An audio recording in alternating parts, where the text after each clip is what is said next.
gentlemen, welcome to Rise, New Jersey's ultimate nightlife destination. It's the fall of 2009. Please bring your attention to center stage. Party people! Because it's time for tonight's main event. In the world of nightlife, music makes the difference in the way you start the day.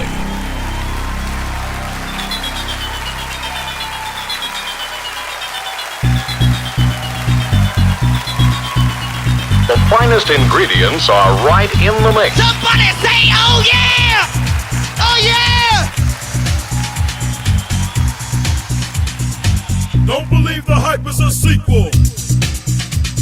Search the search, where is the justice? Couldn't find, so in God I trust this mind too. So it's strong and fruitful, and what I am, black and is beautiful. Not political, but aware. Power low with a powerful stare. Never bow down to a mortal man. Here I stand in my own command.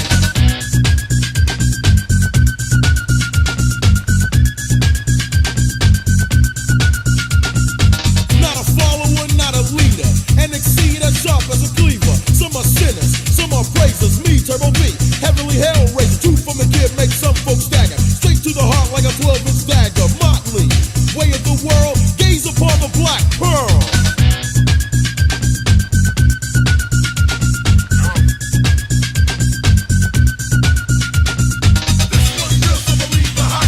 Don't believe the hype is a sequel. Don't believe the hype. Don't believe the hype is a sequel. Don't believe the hype. Don't believe the hype is a sequel. Don't believe the hype is a sequel.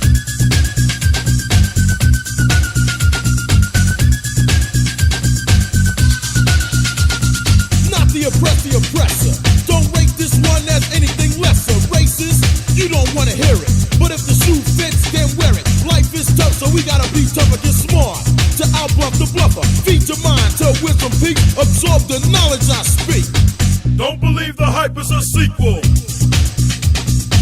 Don't believe the hype is a sequel. This one's real, so believe the hype. Don't believe the hype is a sequel. And now, it's showtime.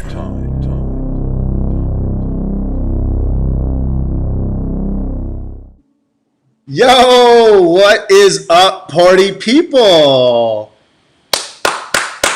Yay! Good evening, ladies and gentlemen, guys. It's been a very, very, very long time since I've been on, so I'm really, really nervous, as a matter of fact. I see everybody checking in. I see everybody logging in. What's up? David Mendez, what's going on, brother? Very nice to see you. We got Carol Martinez in the house. What's going on? TJ, thank you so very much for the great start off. If those of you guys who know that intro, it probably sent chills up and down your spines, just like it sent chills up and down my spine. But before we get things going, I just always want to say thank you guys so much for tuning in. There's a lot of things that are going on in the world today, and today is about escaping all that stuff and talking about things that we're truly passionate about, you know? First and foremost, thank you, everybody in the Classics group for tuning in. Thank you for everyone, and big shout out to everybody in the Rise Lodi group. What's going on, everyone? Everyone on Lost and Found, what is up? How are you guys? And Twitch family, I see you guys logged in on Twitch. Don't worry, I got another screen there, so I see all your comments. But, you know, before we get things started, I just had you know, as I mentioned a second ago, there's just a lot of things going on, a lot of bad vibrations, a lot of craziness going on in the world today. And I just want to start off and say that for all my business owners out there, my small business owners, for everyone in hospitality, for everyone in the nightclub industry, and also the fitness industry, I just want to send all you guys good vibes. I want to send you guys well wishes and best of luck. I hope all you guys are doing the best that you can, and I know you guys are.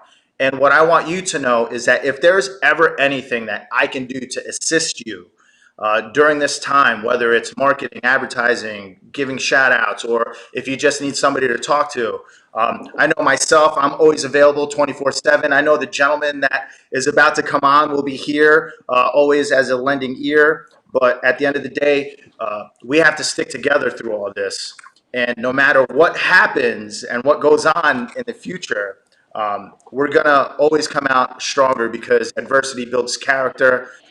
Adversity brings the best out of people, and it's going to bring the best out of all of us throughout this time. And just know your boy Mendez is here for you anytime you need anything. But without further ado, tonight is a very special night because I get the opportunity to not only speak with someone that I truly admire and respect in the music industry, but someone that has been such a mentor to me, mentor to everyone. For those of you guys who have been to his facilities, his nightclubs have just been around for generations and has shaped nightlife in the tri-state area. And really, really excited. This is going to be the first of a three-part series because there's just so much to talk about with this guy. I mean, over 3 decades of information, of knowledge, of stories, of experience that we could all just learn a lot from, listen to, and get some really good value out of it. So, you know what? I think there's only one way to just really kick things off, and it's a little bit of a trip down memory lane. So I hope you guys enjoy this. Check this out.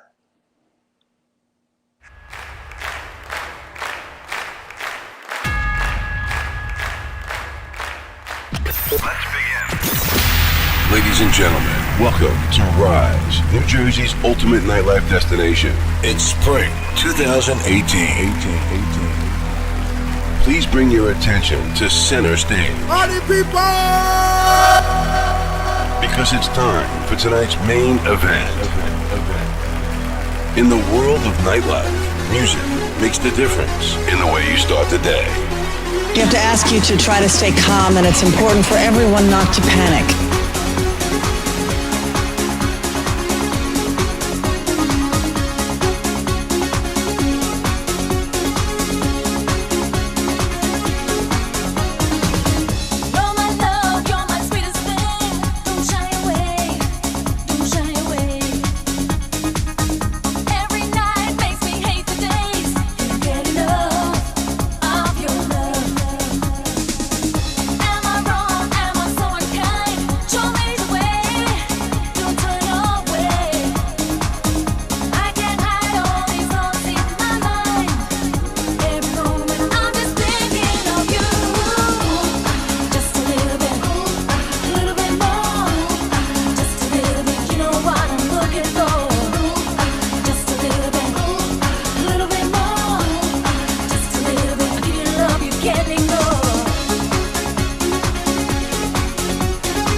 And now, it's showtime. Wow. And that's right. And now it's showtime. So it is my honor to bring on the man, the myth, the legend, the one and only Mr. Eugene Mr. Eugene Introna. What's up, my man? How's it going, Andrew, brother? good. While you were playing that intro, it really made me feel at home because that was what year is that? That had to be 2018. So while you were doing that, I took a picture of this guy. That's amazing. I'm like, should I be nervous here with how many popular songs? Ralph Cramden. But Um, anyway, that was great. That was great. It was good to hear that intro. You did a nice job on that. You put a couple of pieces of the nightclub in there and stuff. I have Um, to adjust this, man. Thank you, man. You know, I got to say, first of all, I want to thank you for asking me to do this. This is great. I love what you're doing. I think this thing's going to blow up. I watched your interview with Denny and with Vic Latino, and I think you did Rayner and a couple other people. And this is great. You know, like um, you are a guy in the industry that was always neutral. Does that make any sense? That makes 100% sense. You know what I love about you is you're drama free. You got nothing bad to say about anybody. You just love what you do, and everyone embraces you and everyone loves you, and I love you. You know, I think what you're doing is great, and I love how you acknowledge all the problems that we're going through currently with the industry. um, And it sucks because, people do need to get the hell away from this. This is getting really out of hand. It's pissing off a lot of people in the industry. The industry today is very resilient. The industry on its own pre-COVID is resilient. And I said this a while ago. Everyone has a very high tolerance to issues. When you're in the nightclub business, you deal with the elements. You deal with weather. You deal with hard economic times, the change that comes about. You got to be like Peyton Manning. You got Yeah, to be ready to call these audibles, you know. And this is really unprecedented now. This is something that is so far beyond, and my heart breaks. And I see what's going on, and I see everybody on, talking about the governor and New York City and Jersey and the 10 o'clock closing, and it's really, really challenging. And I feel for everybody. But you know what? I said this once before, and I'll say it again. People in the restaurant, bar, nightlife industry are used to getting all of these jabs thrown at them, Andrew, and they'll survive this. absolutely. And so, I love how you talked about that, and we also just recently we lost another uh, person, a spin bad. Yes. And listen, I don't want to be a Debbie Downer, but I got to tell you, man, I'm sure everybody feels the same. This has been the year of everybody typing on Facebook and Instagram and Twitter, condolences between the people that passing from COVID and just stuff going on, like Eric Murillo, God rest his soul, Spin Bad.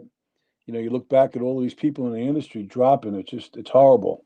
It's horrible, and I hope it heals itself. So, Yeah. I don't want to be a Debbie Downer, but you know, it's something that needed to be said, and God rest Spinback. So he's a great spinner, young guy. I think he was like 43 years old, right? Yeah. He was. He was. Yeah, He was around my age, actually. As a matter of fact. yeah, yeah. And he worked for Z100, Hmm. um, and he did that mix show for a lot of years with DJ Rich, Hmm. with Riddler. I'm dating myself calling him DJ Rich. That was his name before Riddler. Yeah. So so so I just dated myself. But But But I can't thank you enough. we'll definitely get through this. Alexa's on. I guess she says hi. Dimitri T is on. There's so many people that are on here right now. Oh, that's awesome. I see them coming up on the screen. That's awesome. There's so many people here that are tuned in right now, and there's just so much to talk about, right? I mean, I remember when we first decided to do this, we've had so many conversations leading up to this that we had to do it in three parts. Had to. Yeah. Yeah. Had to. And even right now, as I think about things, it's like, man, where do we begin? But I guess the most appropriate place to begin is like, how did you get started in all this? Like, what was your draw to the nightlife industry? Well, let me just tell you something funny. Just recently on that classics page. Yes. Now, I don't know if he's listening, or maybe someone could shout him out to get him on here. Someone posted something asking what were the peak years of nightlife Uh-huh. in New York. So I chimed in, and I don't know why someone pulled it down or erased it, and I was talking about I was talking about 86 to 2006, which was a long spread, and then 97 to 2002, which was really, really honing in on a lot of people that are on that classics page with that era. Uh-huh. And then I was like, and to go back even further, 1975 to 1981. So Jason Ojeda chimed in. Jason chimes in and he says, there you go, you just exposed your age. So I text him back. I'm like, gee, Jason, thanks a lot, You know, Jason's always ruffling feathers. That's just who he is. But it's pretty fun. I love it. And you know what? Speaking of Jason, I guess I'll let the cat out of the bag now. Jason is going to be the next guest on Chillin with Mendez after we get through that's awesome. part series. So that's going to be pretty cool. That's awesome. Yeah, so he was like, dude, you just showed your age. I'm like, all right. So, But my body feels my age, but I think my mind is still pretty in there and sharp, I hope, 100%. I mean, you're always one of the sharpest individuals, and I think that's why so many people look up to you and look to you for advice and information. Is because like Yeah. you've been doing this for so long, and you've performed at such a level that I have never, or anybody has ever seen, do it for this long. I mean, look at all these other nightclubs in New York City that, like Studio 54, only lasted a couple years. Sound Factory, the Roxy, Twilo, all these legendary nightclubs have lasted and had their good run, but nobody's had such a successful run like you, especially, and doing it in New Jersey, nevertheless. Yeah. That's an anomaly. Yeah. I always talk about that. Sometimes I come on and do these lives and I talk to people and they jump on and they ask questions and stuff. And, New Jersey is the redheaded stepchild, Mhm. It was always second fiddle to Manhattan. And I never agreed with it. I took it personal because, places like Studio that were in business really 3 years. Yeah. Got all this. I mean, when you're a nightclub and you get your own segment on behind the music on VH1, which is designed for artists, and here you are. And listen, my location in Lodi wasn't the only place that's been around a long time. There's plenty of others. There's Club Abyss. Clubs down the Jersey Shore. Even though the Jersey Shore is different because it's not an all year round business, but Joey's in Clifton. There's a lot of places that lasted a long time in New Jersey. So, I'm not alone. Thank you for the compliment, but there are a lot that been in the scene like Coco Bongo. They might have changed their name once or twice. Like Coco Bongo, which is now Barcode. Wait, Coco, You know, oh my God, that's where it is. You're absolutely right. I didn't even realize. yeah, I didn't realize that.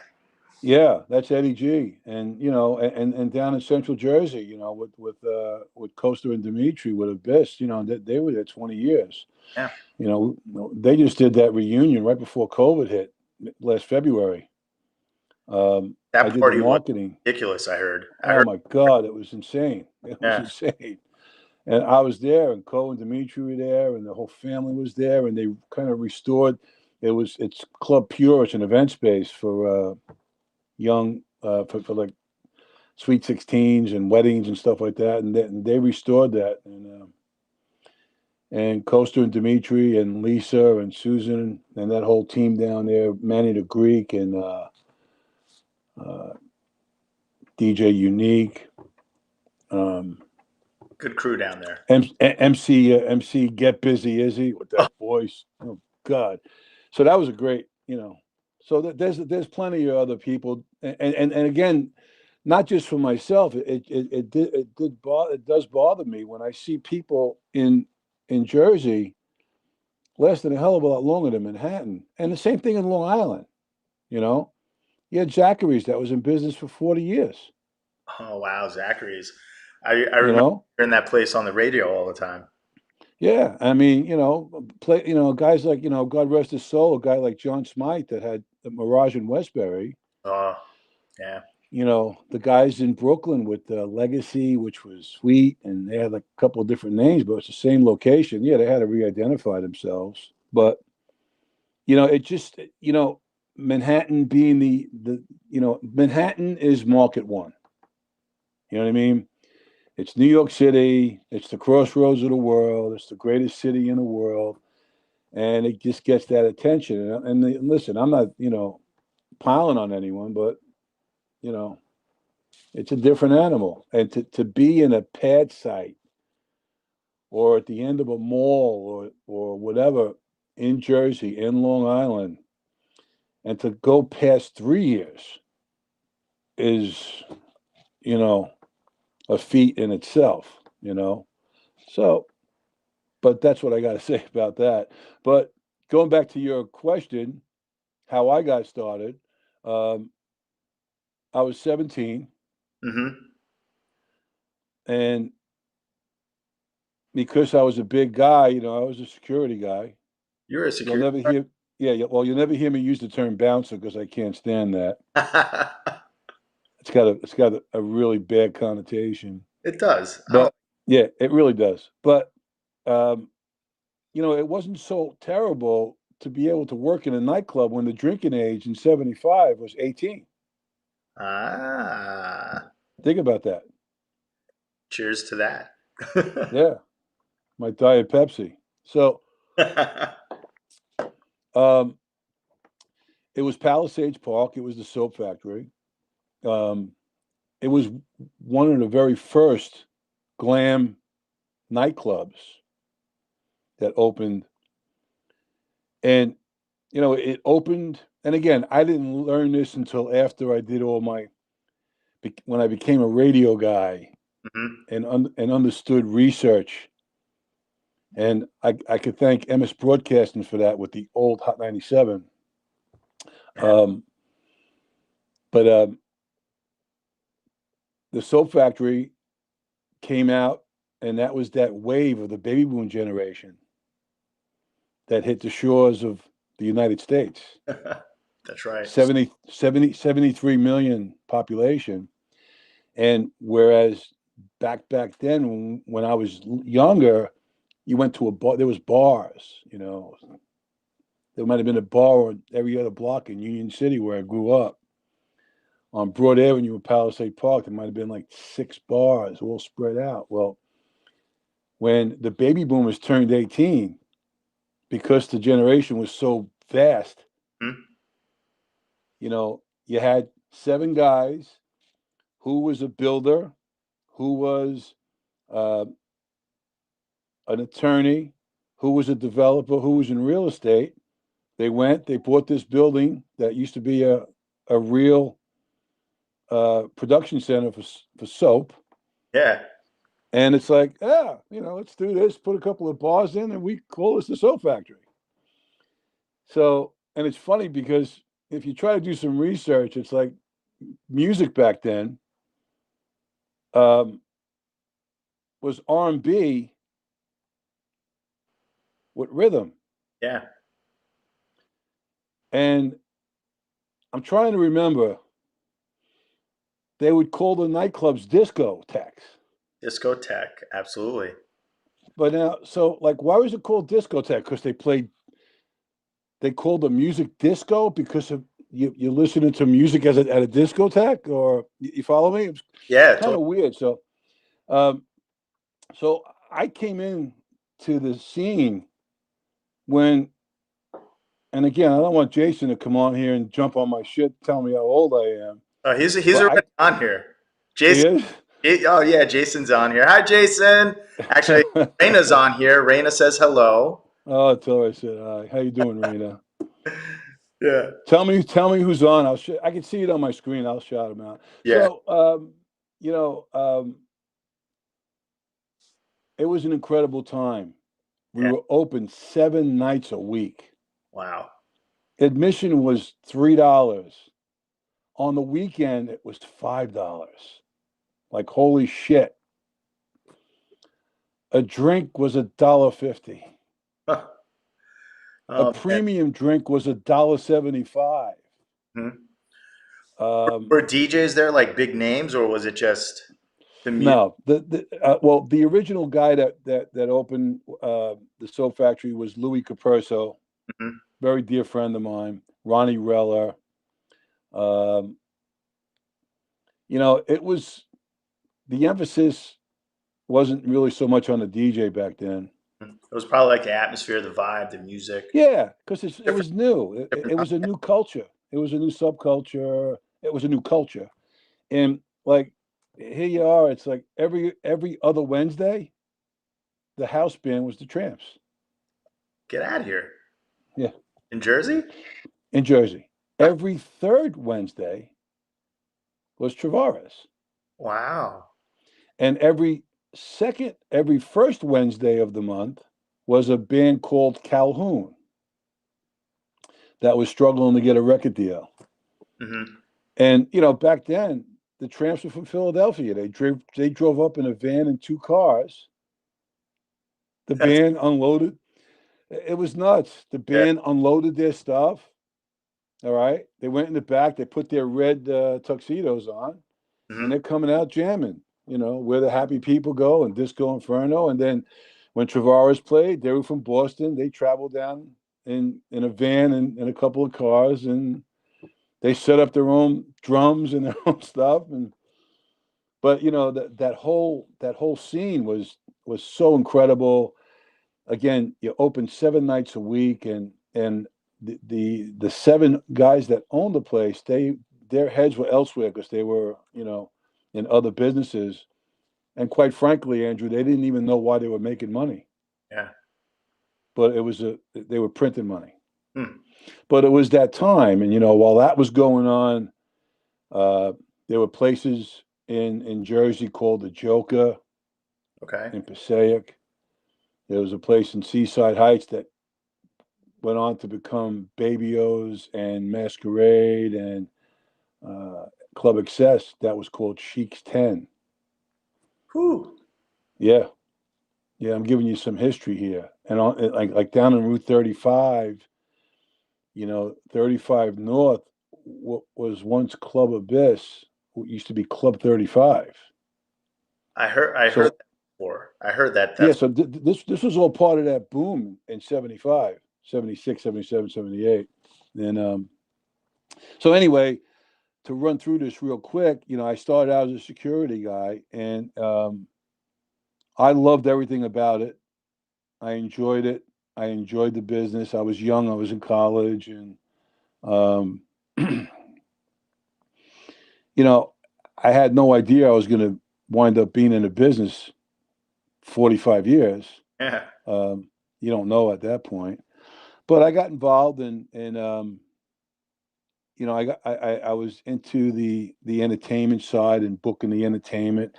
And when I really started getting super involved is in like 77 when the place transformed. It transformed in slowly but surely into a rock venue. Mm-hmm. And those were the days when Twisted Sister were coming in and stuff like that. Wow. White Tiger, Rat Race Choir. There were like 20 power bands. Like today, what everybody knows in the market today, like the Nerds. Wow. Well, the Benjamins, Big Orange Cone, stuff like that, right? Back then, that level, there was 25 of those bands on Wow. the circuit that did Long Island, Westchester, New Rochelle, all over North Jersey, Central Jersey. Central Jersey was real big with rock. Brooklyn at Lemore's, Yeah. And it was wild because as the Soap Factory started transitioning into rock, the same thing was happening in Long Island to like Speaks and Hammerheads and Lemore's. Places like Marty and Lenny's up in Westchester and Club 35 and Close Encounters, which was Hunka Bunka. That's what it was before? Yeah. You might have been young to remember this, but Yeah. Butterfields. And remember Butterfields? I know the name. I mean, those are all legendary Yeah. that have That been was years. Fathers and Marshmallows. Wow. And then of course you had Mothers and Wayne. Mothers. They opened Straight out. that. Yeah, straight out rock. It was dance, but and there was a lot of places. But again, back then, the scene had to fill this glove that blew up because of the baby boomers that turned 18. And in retrospect, when I think about it, and when you think about what goes on today, just imagine being 18 and being able to go into a nightclub and drink. I can't even imagine. I mean, Andrew, it's and so when I tell you I've seen it, Seen it all. and I went through it all because I wasn't just about, okay, I'm in the club at night, people are coming in. I was about the back office. Mhm. I was about, Part of it. looking at everything, the cost of advertising, because it started getting difficult because as the industry expanded, it became more competitive. Mhm. And a lot of big places, and like Studio wasn't even open yet. No, this is all. Studio opened in '79. So anyway, when the nightclub transformed into a rock venue, I told this story to Henry Kaminsky on this last interview I did. Mhm.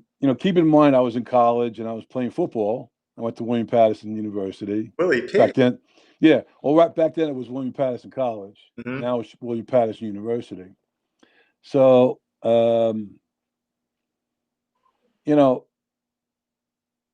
we started Rock Night on Wednesday night in 1977 with a band called the E. Walker Band. Mhm. And it was Dollar Night, the Insanity. Okay. And it was culture shock. It was culture shock to the Soap Factory because everything back then was glitz, glam, collared shirts, everyone dressed up in, bell bottoms and stuff. And all of a sudden we start this night and we have bikers walking in and, people in jeans and black work boots and, motorcycles pulling up and stuff. So the very first night that we started the rock night, back then, traditionally the bands did three 45-minute sets.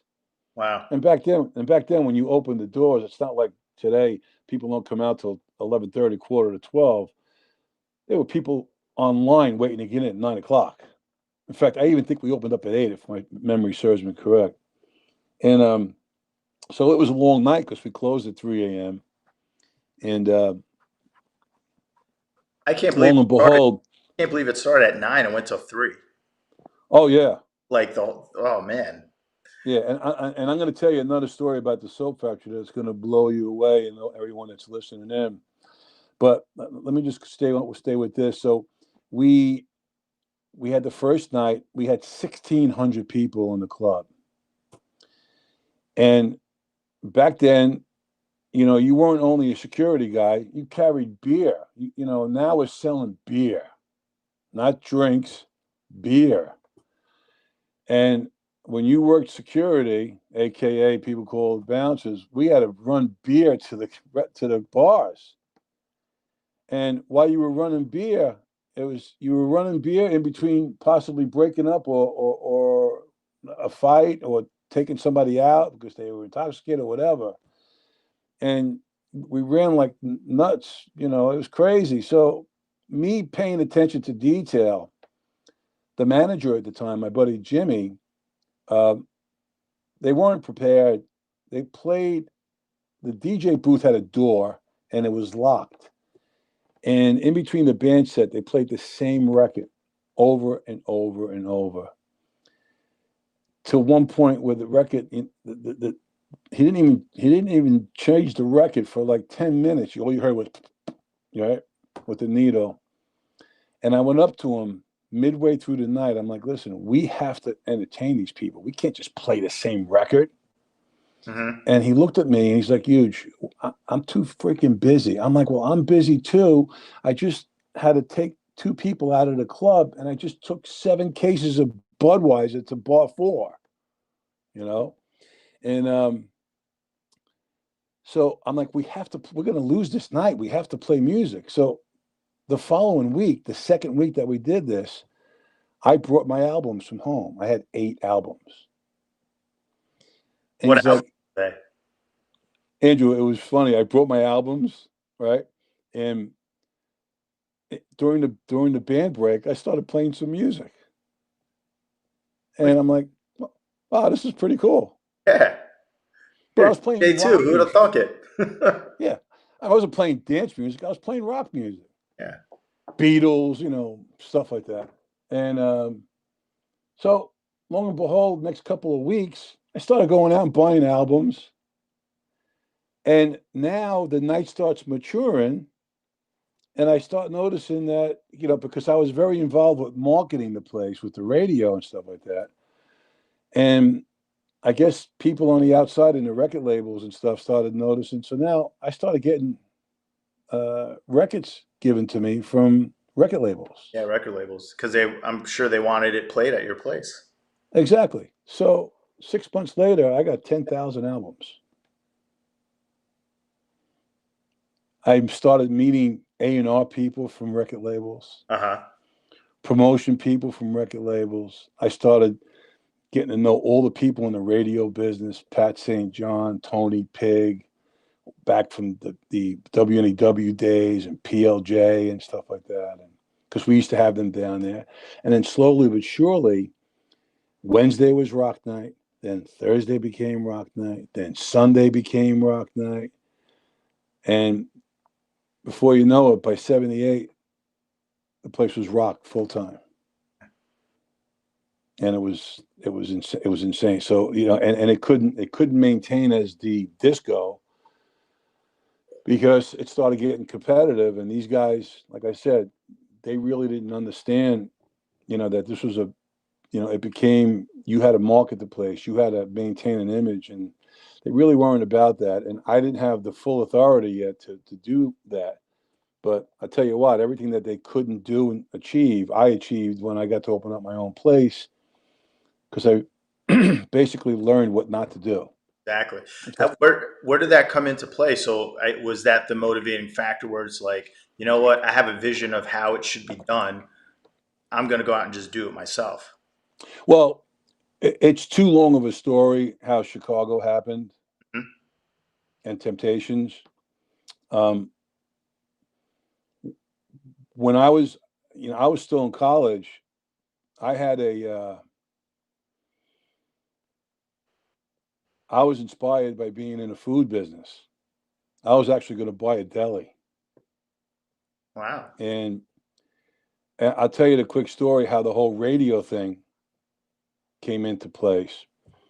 I took charge of this place. I'm 18 and a half years old. I had to take charge because no one was taking charge of this. So I limo tinted the windows in the DJ booth so nobody would see me. I just didn't feel like, oh, here I am, this 6'3", 280-pound offensive guard in college, and I'm playing music. Mhm. It kind of felt funny. So I used to make the announcements, and I used to get on the mic and welcome everyone to the Soap Factory, and I used to bring the band on. And before I brought the band on, I would say, you know, don't forget every Thursday night, ba ba ba ba ba, every Sunday night, Powerhouse, you know, this weekend, Friday night, Twisted Sister, Saturday night, White Tiger, and every Tuesday night, T. Roth and Another Pretty Face, or whoever the band was back then. And there was a band from New Orleans called Zebra. They were a three-piece cover band that had originals. And when I tell you, they did Zeppelin better than Zeppelin. What? And yeah, man, three-piece. The Three bass band. player, the bass player played bass and keyboards. And what happened was I had a reel to reel. I had a four-track TIAC. I want to talk about a relic. And what I had to do when I was spinning, I still had to do my duty as a security guy. And you had clear visibility of the whole club. So I made a tape. So if there was a fight, I would stop the music on the turntable, press play on the reel to reel. So there was music on, and it was mixed. Not mixed, but you know, it was blended in. Yeah, it was blended in. So I had received a song called "Take Your Fingers from My Hair," which is a real big hit that Zebra did, and I used to play it every night. And back then, a lot of A&R people were in the Soap Factory searching talent. For example, there was a band called T. Roth and Another Pretty Face. Their drummer was Tico Torres. Now, Tico Torres is Bon Jovi's drummer. Tico, yeah, yeah. He, yeah, he was discovered at the Soap Factory, and many other people, a lot. And so now I had A&R people in the building every night. They were looking at T. Roth. They were looking at White Tiger. They were looking at this band called Wow We that went on and got signed by, and who was involved with that back in the day was Elektra Records. Remember Dave German? Yeah, I know the name. Hmm. If you talk to Dave German, he'll tell you about Wow We. Anyway, so here I am by accident. You know, I was getting on the mic. I wasn't an MC. I was just making announcements. So I got this A&R guy that was responsible for signing Zebra, saying to me, "Hey, who's that on that microphone making those announcements?" And I'm like, "Uh, that's me." He's like, "I thought that sounded like you." And I'm like, "Oh, okay." He goes, "Dude, you have a radio voice." I'm like, "Come on. You got to be kidding me." He goes, "No, no." He goes, "Listen, this is what I do. All right. I search talent, and I'm telling you, I'm gonna listen. I didn't hear it. Sometimes today I still don't hear it. Yeah, You know, anybody that does voiceover work that tells you they like their voice, they're full of crap, right? well, if they really do, they're forcing it on themselves because they're not being themselves. They're trying to sound like somebody else. Mm. You know, my voiceover stuff, like I guess you could say I'm blessed with it that it has a unique pitch and it's got that New York in it. You know, I've had people from out of market going, "Yo, you know, when you know, I did some spots for clubs up in Boston, like Chillian's and places down in Philadelphia, like Egypt and in South Florida, and I would have guys say to me, "Hey, could you leave the New York accent in there?" And I'm like, "What do you mean leave the accent? That is my accent." Yeah, that's how I talk. I'm like, this is how I read. I'm not, I'm not trying to be somebody. Mhm. Anyway, so and that's how that whole, so many things, the foundation and the principles of everything from that place in Palisade Park is really what lifted me off to go on and, stay and go in the nightclub business and go into the radio, because at the time, I was going to William Patterson College. They had a radio station. So because I was playing football and I was somewhat of a big deal on the football field, the dean of students allowed me, and I asked him, could I go into the studio and mess around and write some copy and voice stuff? He's like, you're Eugene. You can do whatever you want. I'm like, gee, shit, thanks a lot. That's great. So I was majoring in marketing. I wasn't majoring in communications. Mhm. So I started hanging out in the radio station there, and I did some stuff, and I was doing some stuff in radio in the late '70s.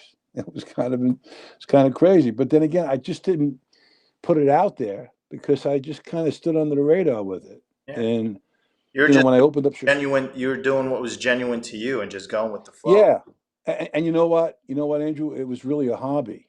It Mhm. became a hobby, and when I opened up Chicago and then Temptations, I did all my stuff. I mean, there was another element out there called OutQ, which I was on. I didn't do it. I bought that, but I did my own stuff early on, and and it was a hobby to me Yeah. until finally, I got the whole thing with the New York Minute, and I introduced that to New York Radio later on, like about 8, 9 years later.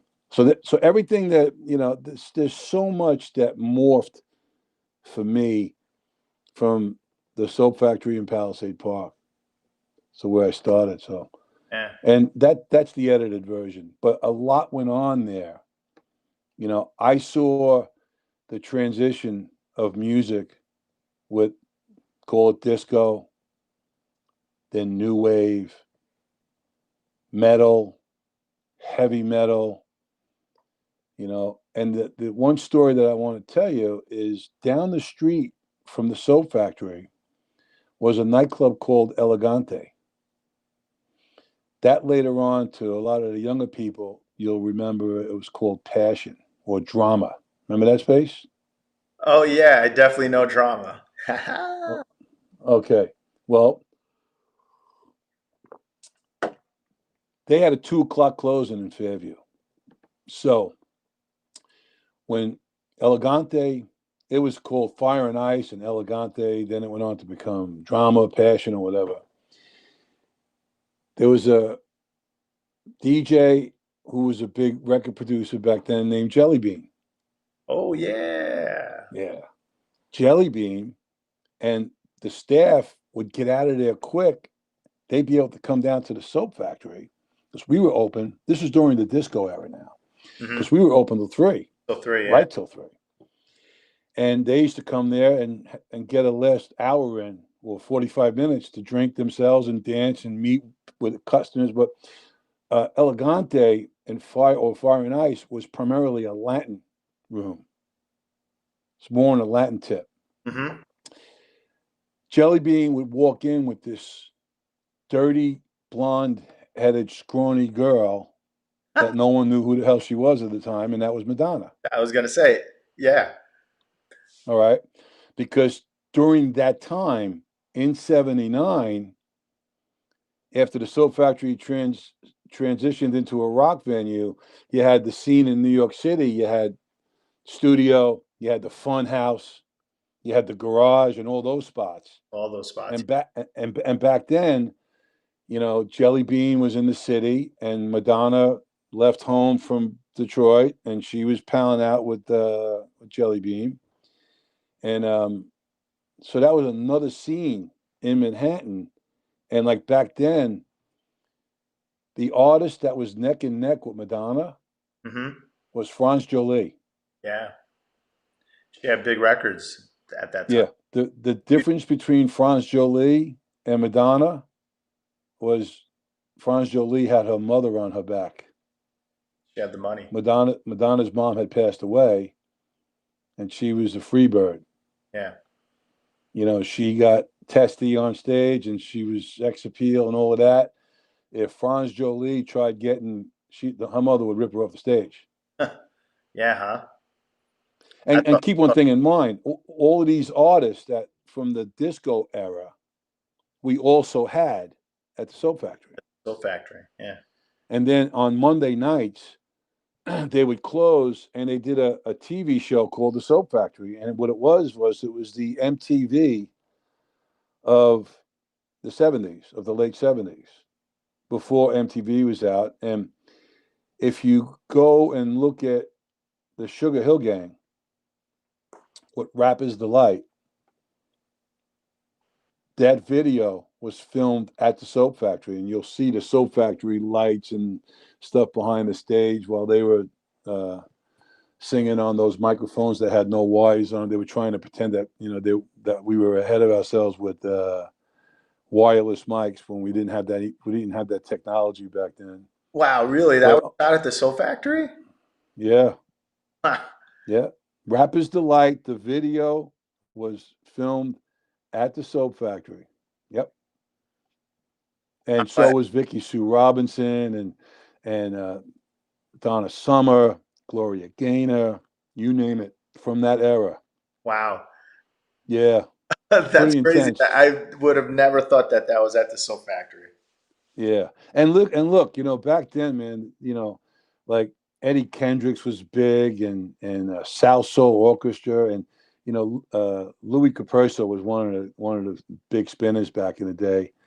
And man, he used to, they would write a record, a 12-inch. They would play a record for freaking 25 minutes long, get creative with some really, really cool shit, going up in smoke. Like I said, South Soul Orchestra and, the Tramps and Vicky Sue and T Connection. Remember the song At Midnight? Yeah. I mean, we had T Connection live one night at the Soap Factory. Uh-huh. And it was the sickest performance, one of the sickest I've seen. Remember that song? Remember that track, Do What You Want to Do? Yeah. With the timbales? Absolutely. Yeah. Big record. Andrew, they did that to the T. Sounded just like the record, right? Oh my God. That's the mark of a true artist. When they're performing their record and it sounds like the record. Yeah. Mint. You didn't have drum machines and all of that stuff. That technology wasn't there. I prefer live music always. Musician myself, so I mean, when you could sound like the record playing live instruments, forget about it. Mm-hmm. So when did the transition go and get into Chicago's? I know it's a long story, but we have three parts to this thing. So how did it get started? I'm working at the Soap Factory. I wore many hats, like I told you. I was doing the marketing, the direct mail, the radio, the booking of the entertainment. I actually owned the snack stand. They had a snack stand, a hot dog stand with hot dogs and pizza and popcorn and pretzels.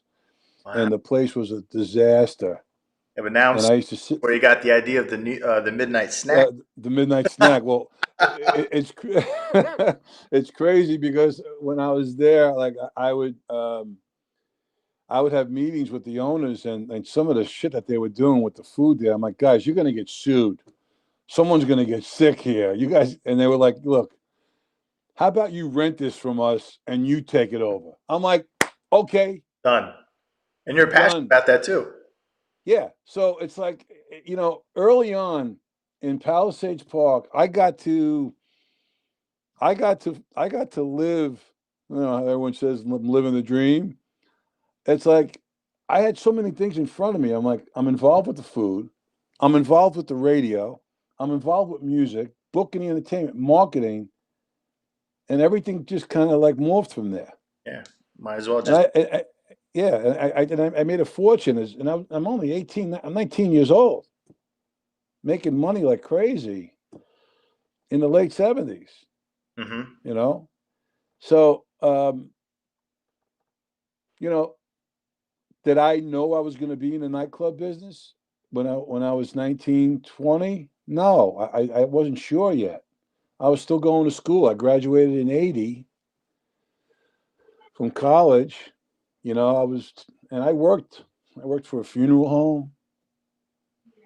I Wow. used to schedule my classes in the afternoon. So I worked for a Riemann Funeral Home in Union City. That's where I grew up. I took a job with a builder. I was framing houses. I worked like an animal. Don't ask me how I did all this, but I did it.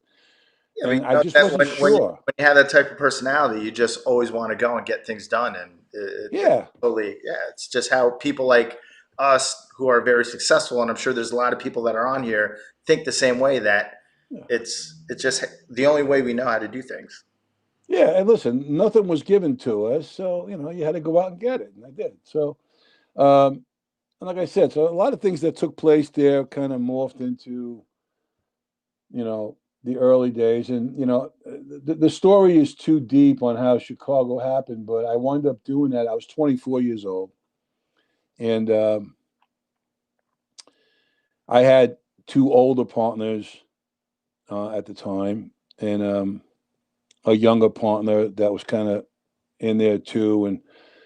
And I wound up buying out my younger partner, and as things progressed, and that was a whole new thing. Because to keep one thing in mind, I think it was 1983 that the drinking age went up to 21 Uh, or 84. So what I did, knowing where I wanted to go with Chicago, when I opened up, it was 23 for ladies, 25 for guys, while the drinking age was still 18. Because I felt there was a need for that upper level dance club.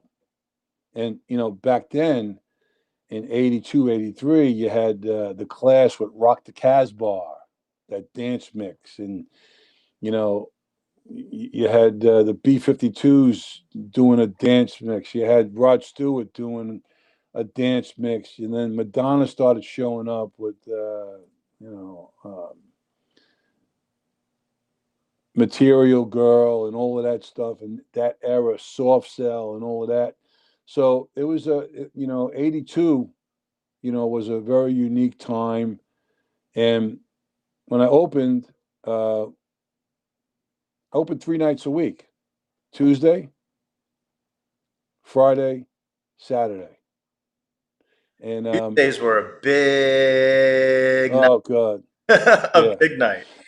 Yeah. And when I talk to people like you and everyone that's in their 40s and 50s, early 50s, all they recollect is they're like, holy shit, not only Tuesday, but Friday and Saturday. Everyone, we were in some magazine. Everyone used to drive around. It was like a cruise site. Hmm. It was labeled the biggest cruise site in America. Really? Second place to that was Cliffside Park, Anderson Avenue. Ah, This is a true story. And everyone would drive around, and it wasn't out of hand, but you had all these young girls and young guys that were 17, 16, and even 18.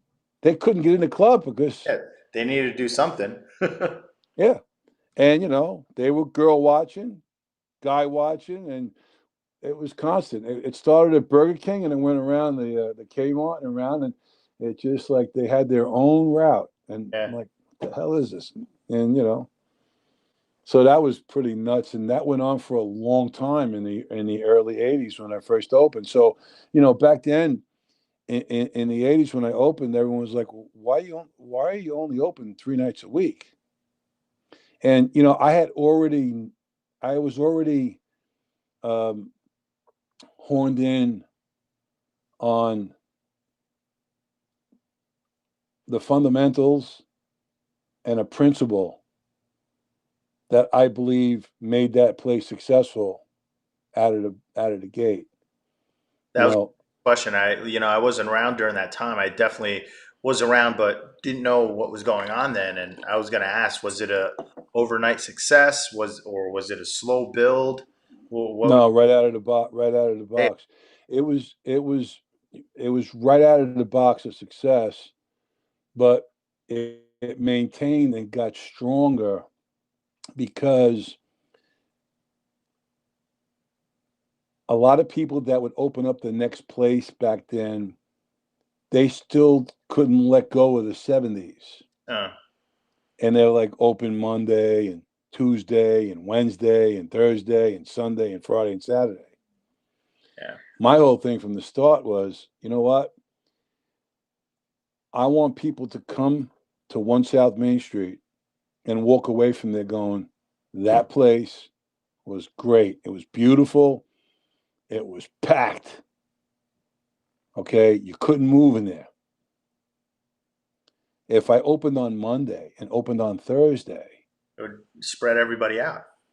yeah, and not only that, it's like Lose its I just knew that change was coming, and I knew because back then, like the big night to go out during the week was Wednesday. Like everybody had a Wednesday. Like Wednesday was like the Friday or the Saturday. I opened up on Tuesday, got a jump start on everyone, yeah. and and everyone's a couple of people would probe me. They were trying to understand the methods of my madness, but I'm like, you know what? I'm not going to open up multiple nights, and I didn't. And everyone's like, "What? What the hell are you doing?" And that Tuesday night, there was, there's just, you know, there was never a weeknight. There was never a weekend night that topped that, and that lasted for 15 years. When you're open on Tuesdays, I mean, because you've had a slew of track acts that performed at that nightclub that even made their debuts at that club. Were those Yeah, performances on a Tuesday? Were they on a Saturday, or was it? no, they were on a Saturday. Oh yeah, you Yeah, had a bunch. I mean, if I could remember, like Latoya Jackson, yeah, Debbie Gibson debuted at your club. yeah, yeah, House of Pain debuted. You had yeah, a lot of talent that debuted at yeah. your club. You know, it was crazy, Andrew. A lot of people kind of they they kind of felt like it was a freestyle thing. Mhm. If I go back and tell you the artists that played there, um, from 82 to say 92, freestyle was only like 20% of the artists. Wow. In 1984, I had the debut of Sylvester. Mm. Wow. Now, keep one thing in mind. In 84, Sylvester was already pretty much a classic because You Make Me Feel Mighty Real and Do You Want to Funk and all of that was big in the late 70s Yeah, very huge. and Very big. in 76. And he was never, and it's crazy. Um, I booked my entertainment from two guys that were the brainchilds of Studio 54. And that was Bobby and Ray Caviano. Bobby passed away. Ray is still alive. They were twins. They were the brainchild of Studio. And after Studio closed, they actually reopened under another name. I forgot what it was, but I would book a lot of my entertainment from them. And I'll never forget, we flew Sylvester from San Francisco to New York, and he did a Friday and a Saturday at Chicago. Wow. Back. And late night, yeah, and late night, he did the old studio, which was something else. Uh huh. Because at the time, Steve Rebel and Ian Schrager were in jail. Right. Um, and I'm trying to remember the name of the other club. But New York was like its own market. But let me tell you something. Uh, Here's Sylvester on stage, and he came with two backup singers / dancers. And you know who they were? I can't The even, Weather Girls. really? Yeah. Wow. That's Martha Wash Martha Wash, yeah. and what's her sister's name? They were the Weather Girls, You know, and they were in the background. I had 3 mics on stage, and I used to mix all the shows from behind the DJ booth. And man, he had people hanging from the ceiling that night, back to back. mhm. Couldn't fit another person in the room.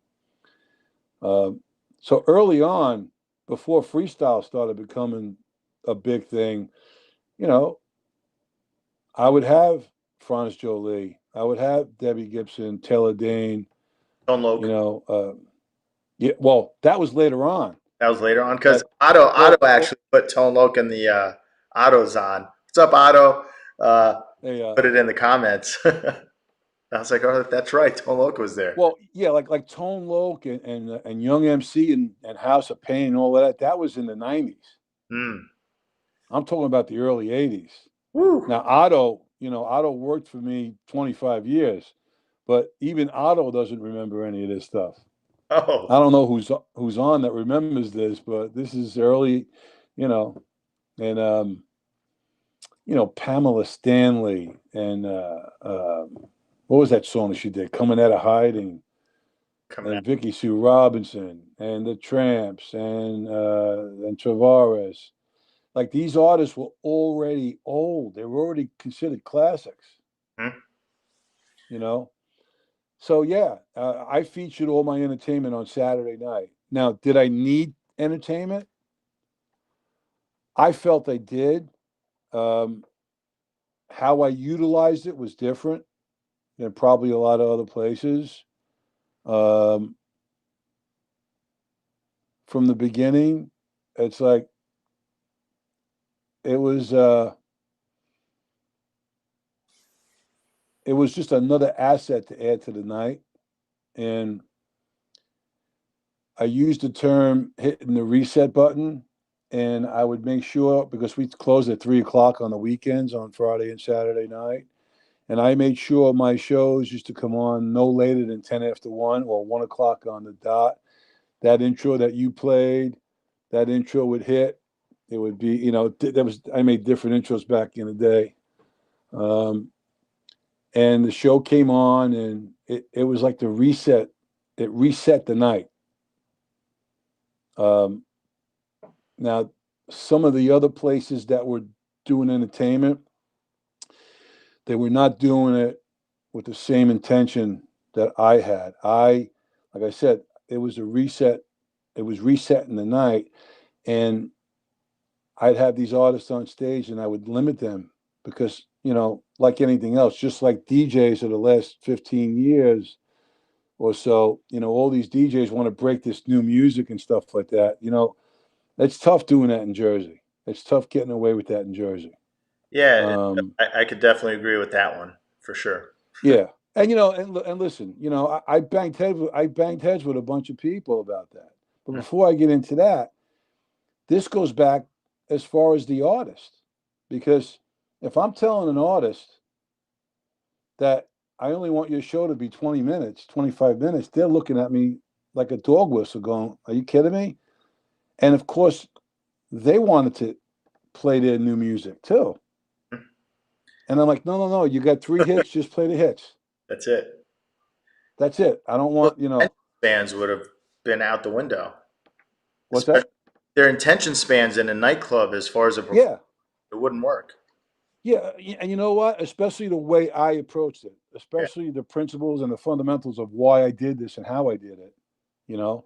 And, it became, that was my thing, and some of the artists were upset with it, but they understood. And I would explain to them, I'm like, listen, You know, no matter how you look at it, people drift, and I see them drift, and they will, I need to hold this crowd. And as soon as the show was over, the first record or first or second record that the DJ would play coming out of the show set the tone and reset the room, Set the room. and pretty much determined if I was going to have 700 people left in a room at 5 minutes to 3, or was I going to have 200 people? Yeah. Whereas other spaces, Andrew, they would be like, they thought they were fooling people, and you don't fool nobody. Yeah, putting them on later and making them. Yeah, no, well, they'd have an MC going, oh, and the show's coming on, and we're getting ready, and coming up real soon, and before you know it, it's 2:35. Like, who you bullshitting? Yeah. There's people that want to come out and just come there and go home. They have to go to work the next day, whatever. Yeah. So I never did that. So and listen, just to fast forward, I'll take an artist like Deborah Cox, and I debuted Deborah Cox in Jersey, and I built a relationship with her. My wife Sandy would come out and see her with her friends or by herself, and Sandy adored Deborah Cox and got to know her, and artists like Amber and stuff like that. And every time I brought Deborah back was a year later or 2 years later, she had 3 more hits. And I'll never forget. It's like it got to the point where, Deborah comes in, she's recording with Whitney Houston and Elton John. She's like a big star. And, she was very, very picky. There's a couple artists that were very picky when it came to production and audio. And, that's one thing that I never had an issue with, because I was like a fanatic when it came to the audio. And, Deborah never had to worry about feedback and, going in, with a microphone with duct tape on it. And, it got to the point where she didn't even have to come to the club and do a sound check. Everything was so perfect and everything. And so she would come there and she legitimately had like 5 hits.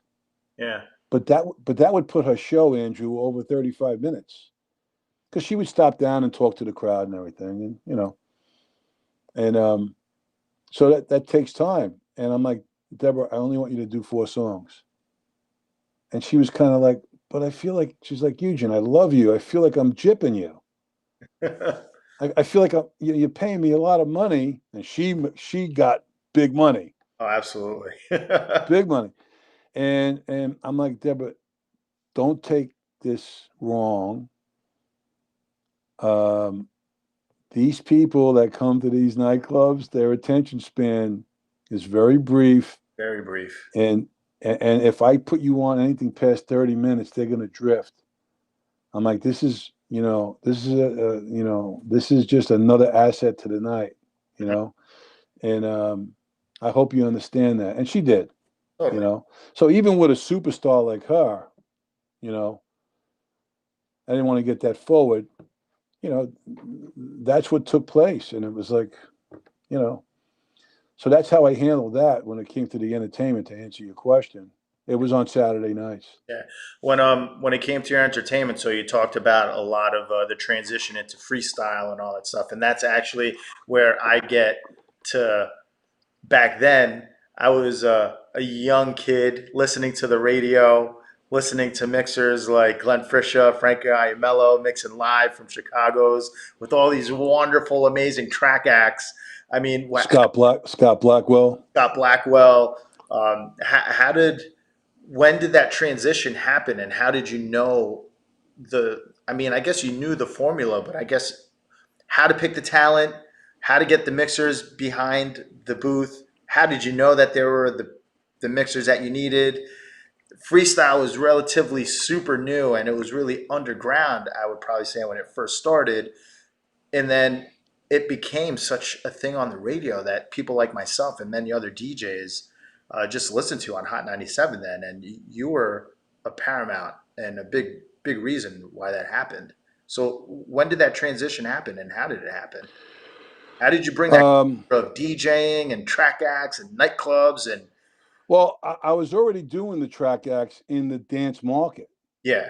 So I like I said, I already presented this. Mm-hmm.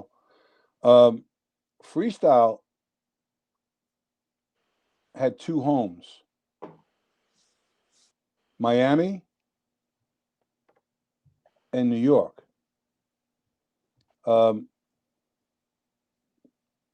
the freestyle artists, the freestyle movement started out early on with Expose, Company B, Sapphire, yeah, like Sapphire was huge. huge. When Some I people tell you, think her is the queen of freestyle. Her and Judy, that's a toss up. yeah, Sapphire, Sapphire was huge. yeah, I mean, um, I'm trying to think of some of the other. Expose was huge. You know, Expose, I don't know if you remember this, she passed away. The girl, how you doing, Dennis? The girl Sunday, remember her? yeah, totally. She went out on her own. She split up from Expose, and she went on. She passed away. Uh, and then, coming along was the freestyle movement that came out of the Bronx with, you had TKA. Like, all of these guys, when they started playing by me, they were kids. When I tell you they were kids, they were 17, 18 years old. They were young. They didn't know what the hell was going on. But they came to a place in Lodi, New Jersey. They were on stage at Chicago nightclub. I managed to do something that was really, really unique at the time because I was so into the radio stuff. Like, if you heard One Way Love, it didn't register that it was TKA. You just knew One Way Love.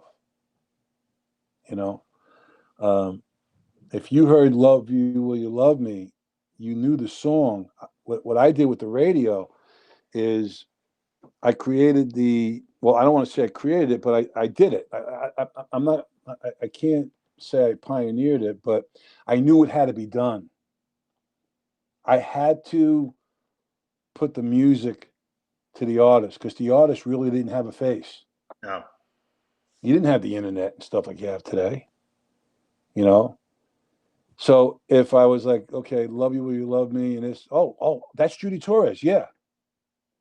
You know, even up until 10 years ago, like, when I market for someone or myself, if I do an audio video composition for a freestyle event in Atlantic City or Madison Square Garden, you know, even today, you have to have a vocal up. You got to remind people of the song. The song is what you remember first. You got to connect those dots, you know, absolutely. and and that's 30 years later. The Just same imagine formula. when the music. Same It's form. the same formula, exactly. So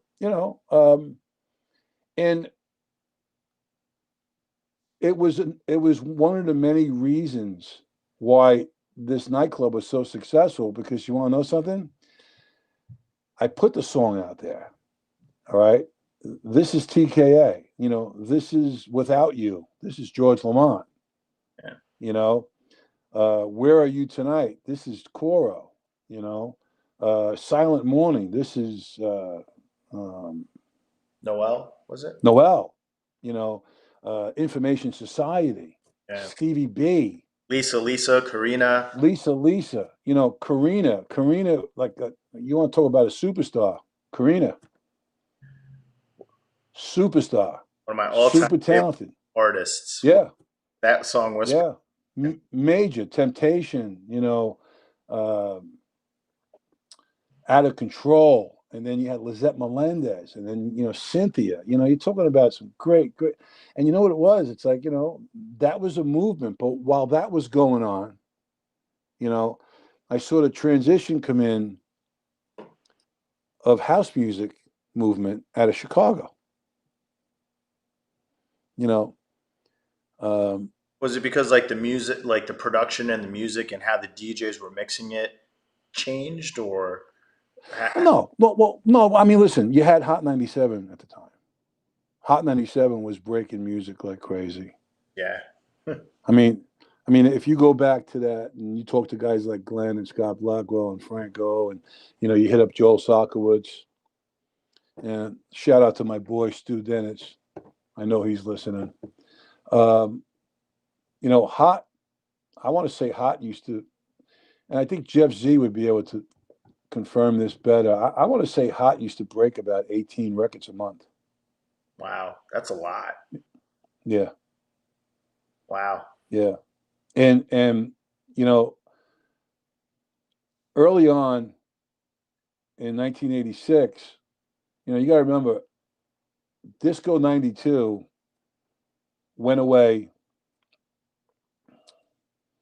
in 83, 84. Disco '92, then it was WKTU. That was the dance station back then. And what made that station special, and they had an 11 share. Now, this is going to go out to all my radio friends that are listening. The unique thing of Disco '92 was they had jocks on the air that were from all 5 boroughs and New Jersey. But that's what got the ratings, are those local jocks. Yeah, because you want to know something? When they cracked the mic, all right, they were local. They related. Yeah.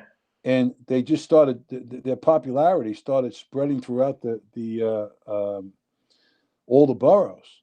You had Freddie Colon from Staten Island. You had Al Bandiero and Joe Causey, Brooklyn guys. You had G. Keys Alexander from Queens, Carlos De Jesus, Johnny Allen, Diane Pryor from New Jersey.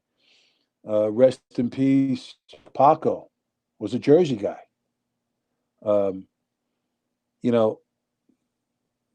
They related really, people engaged with them really hard.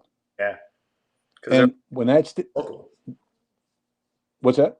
Because they're local. I mean, that's the formula Exactly. to get ratings or anything, is you get the local talent, right? Yeah.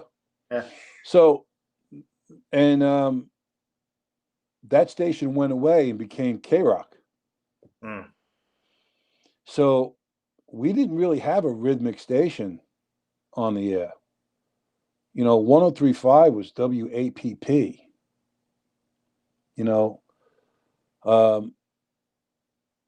When Emmis Broadcasting came out with Hot 103, remember, it was Hot 103. It wasn't Hot 97. They changed the dial because 97 was a stronger signal than Hot 103. When Hot 103 came out, you had some real talent. The PD, Joe Sakowitz.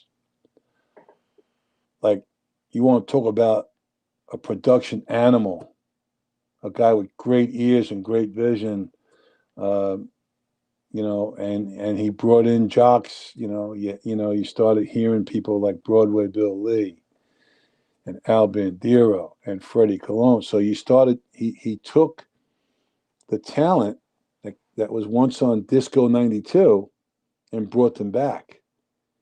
And Hot 103 gained instant credibility, but it was a dance station. And when it was Hot 97, it was even stronger because the signal was stronger. And, Hot 97 now, of course, hip hop, and I'll go into that in the next session. But the station broke music. It broke Madonna. It broke so much stuff back in the 86, 87, 88, and the freestyle came in, and they started doing the house music, when that started coming in from Chicago. And going back to what was live, I'll never forget, I was remodeling the club and I was closed. And, when you're in a nightclub business, like I didn't go out. I was always in my place. I never went out anywhere. I was driving around, and when Hot 103 came on, they were doing a live broadcast from a place in New York City called 4D that later on became Mirage, Level, Carbon, Exit. It was actually across the street from, what was it called? The Red Parrot that went on to be Emerald City. And I'm listening to the radio, and they're doing a live broadcast, and I'm listening to this guy spin, and his name was Scott Blackwell, and I'm like, Jesus Christ. And because I understand music, and as well as I think I do, I'm listening to this guy spin, and I'm like, wait a minute, this can't be live. This has to be edits. There's no way this is live. And then I started hearing that, he was mixing with 4 turntables. Wow. And I'm like, what the hell? This can't be. But when I was listening closely, I'm like, no, it is. And lo and behold, the promotion was called the Original Saturday Night Dance Party. And it was at 4D every Saturday night for like 6 months. Yeah. How did it transition into like your realm in Chicago's and your DJs? So what happened was I had called the radio station, and the one guy that just sent me a text, Stu Denitz, he was my rep. I call him Mishpuka. That's Yiddish for brother or family. And I introduced myself, and hi, I'm Eugene, and I own Chicago and Lodi and Temptations in Seaside Heights. And I'm like, I'm inquiring about this Scott Blackwell guy. I want to get him to come and do a night by me. Well, better yet, what do I got to do this promotion? Well, we can't give you that promotion. Now, here's where the New York thing came in, to Jersey not being cool. Boo. Yeah. Well, and plus, listen, it's all about money. It was all about money. And they're like, well, we got to have the program director come out and see your room, and it's Jersey, and they're really only doing this in Manhattan because they had an image. They were Hot 97 or Hot 103. 103. And, yeah, and then I'm like, well, look, I'm ready to make a commitment.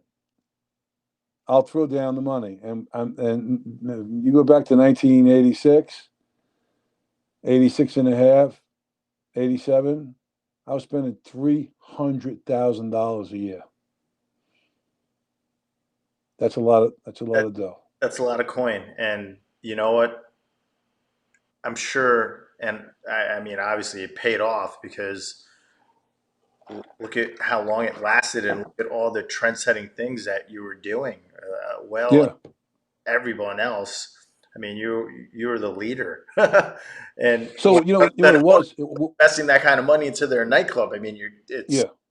It's how it should have been done. And what happened was when I offered to get involved, they stopped doing it at 4D, and I guess they opened up their pores a little bit and said, all right, we're going to do this. And at the time, Emerald City was open. They were doing really, really well there. Glenn was the spinner there.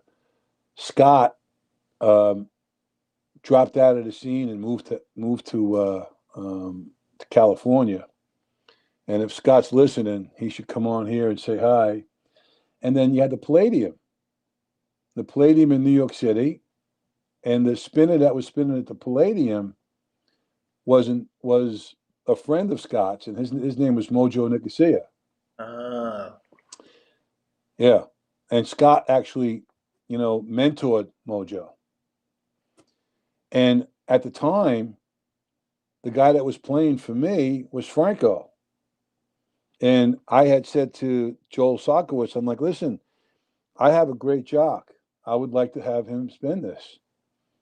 And right away, it was like, oh, wait a minute. Yeah. Again, here comes that Jersey stink. All right. And, my buddy Stu and his brother Jeff and the whole Mishpuka from Hot, they came out to the club and they saw the club, and they expected, all right, we're going to Jersey and everything's going to be like, Yeah. Jersey, it's Jersey. Here we walk into the redheaded stepchild room and all of that. And Joel came out to listen to Franco. And I don't remember if I even, I don't even remember if I told him because I didn't want to get him nervous, but Franco killed it. Yeah. Franco, he was a great spinner. And look, a lot of DJs wanted to play that room. Back then, it wasn't like today where you have 10 DJs playing in one night. One That D. nonsense. Ouch. Yeah. He did the night. He did the night. He killed it. Killed it. And, it also, it was also great that he had probably one of the most incredible audio tools a DJ could ask for. Because sound system then? Was it still Canaccio that did it then? Yeah. Wow. Yeah. It was off the wall. I mean, for back then, it was insane. You could be up in the booth back then, Andrew, and you were in a semi-closed room on top of 4 subs that had 2 double 18s in each. Yeah. And it was so strong and so articulate, it was very hard to screw up a mix. Super hard. You just like, boom. It was like, the system was always boss there. It always was. I mean, listen, when I morphed into Rise, and when I talk about the next time about Temptations, I'll tell you another story, but we'll stick with Chicago. And so Joel came out and listened to Franco, and he's like, I like him. He's great. I'm like, perfect. So right from that point on, my boy Stu, he was getting comfortable with me. He knew I was going to spend the money, and I made the commitment. And he was my rep. And man, I love this guy. He was so, because he was in the trenches of New York and stuff, and he had to listen to all the heads to be that, oh, we got to keep this in Manhattan. It's an image, and blah blah blah blah. And Stu, it's like, no, this guy's, for real. This is a great place. We were there, blah, blah, blah, blah, this, that, the other thing. And before you know it, the rotation started. So it was Chicago, Emerald City, Palladium. Chicago, Emerald City, Palladium. And that rotation remained exclusive for 4 years. Now, we'll get into the Temptations conversation on the next time we do it, but keep in mind, in the summer is when Temptations started. Yeah. Now, I'm going to fast forward the story of Scott and Glenn Frischer, because even Scott and Glenn, before I even knew them and knew enough to talk to them, they came down to Temptations. Yeah. We actually debuted this at Temptations. What the Saturday night dance party. Yeah. Wow. In the summer of '86. Or was it 86 or 87? And they got there, and back then it was a chore. There was no ISDN technology. Yeah, you had to bring a whole shit ton of gear to get that broadcast up. Yeah, it cost me back then, which was a lot of money, $3,800 to bring a satellite truck. Wow. We broadcasted live via satellite. Plus the promotion cost another $3-4 grand. Plus the advertising. Like I spent everybody, of course, now keep one thing in mind. At the time, I'm 26, 27 years old, and I had all these older guys that were in the business being critics. They're like, what the hell is this kid doing? It's like, I'm like, oh, please. Yeah. So I'll never forget. Scott comes down to Temptations about an hour before we put everything together, and he walks in and he's looking around, and I'm watching him, and he's looking around looking at these freaking giant speakers. I had Canaccio's speakers hanging with 18-inch woofers. We had those big speakers there, were about 7 feet wide with lenses on them, tweeters, the scoops on the side. There was 6 of them. Wow. Plus bass. The bass was incredible. And here's Scott in the booth putting the record on, and all I remember was him because Scott wore those like round glasses, and yeah, Scott's got blonde hair, and here's Glenn Frisch is skinny like he always was, and here's Scott, and he puts a record on, and his glasses fell down, and he went and he looked at Glenn like this, like, did I just hear this? And it wasn't until after I became friendly with him that he told me, he's like, Hughes, I got to be honest with you. We thought we were coming to go spin. We didn't know anything about the club. We thought we were going to be spinning on turntables on some card table somewhere. And Glenn was like flipping out, like, holy shit. And, we had the night, and it was insane. The promotion was insane. Again, normally for Seaside Heights, the clubs didn't really get busy until like 10:30 back then, 11 o'clock. We didn't even open yet. There's a line around up to JR's up in the boardwalk. Yeah, that's legendary. And it was insane. So anyway, kicking back to Chicago, we'll get back more into temps at another time. So here's this 6,800 square foot nightclub in Lodi, New Jersey, keeping up with the big boys in Manhattan. Yeah. And, I trust Stu with my life. I know that everybody that was the two other places that were involved, they had to keep that budget up. Otherwise, they weren't putting it there because there were other clubs that wanted to do the promotion and they weren't spending the money. And they were like, no, this is exclusive. That's it. So that's what went on. And it went on for a good 4 or 5 years exclusive. And, Franco turned it out and he was in a great room. He was marketed correctly. And, back in the day, every spinner was like, he influenced a lot of people back then, as did Glenn and as did Scott and Mojo. Because they're getting airtime, and people are listening to them on the radio. They hear them in the commercials. They hear their name. And so many people have recorded tapes of their sets. Oh God! I got a whole. I got people. Andrew, it's crazy. I got people posting it on the Rise group page. It's amazing. I had DJ Toro. He met Franco at dinner one night, and he calls me up. He goes, "You'll never believe who I'm sitting here with." I'm like, "Who?" You'll never. I'm like, just tell me already. He goes, I'm sitting here with Franco Iamello. I'm like, holy shit. Tell him to give me a call. I'm always trying to reach this guy, and because Franco had gone on. Yeah, he worked for he worked for Mercury Records. He worked with Jelly Bean. Yeah. Then he went to work for Mercury with David Leach, and he went from there to Warner Brothers. Warner Brothers, yeah. Franco was the senior vice president of marketing, and his 3 artists that he had to babysit was Madonna, Cher, and Paula Cole. Paula Cole, yeah. And I mean, listen, I'm a peacock when it comes to Franco because he was a Jersey guy.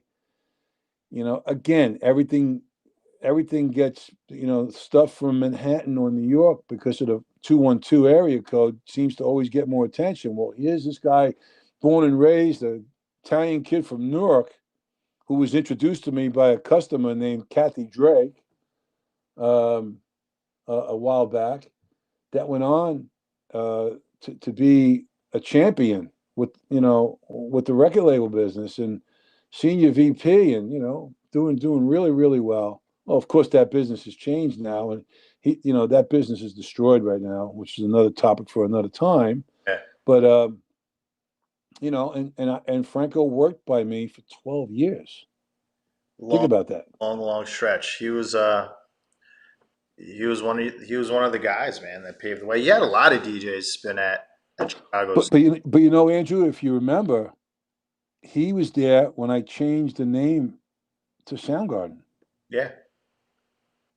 And his understudy in that room was Stevie Zaccone. Stevie Zaccone. Absolutely, yeah. And, I'll tell you a quick story about Stevie. When Hot 97 went away, and decided to stop playing dance music and transcended into a hip hop radio station back in '92. Z100 was the default station for the nightclubs. Yeah.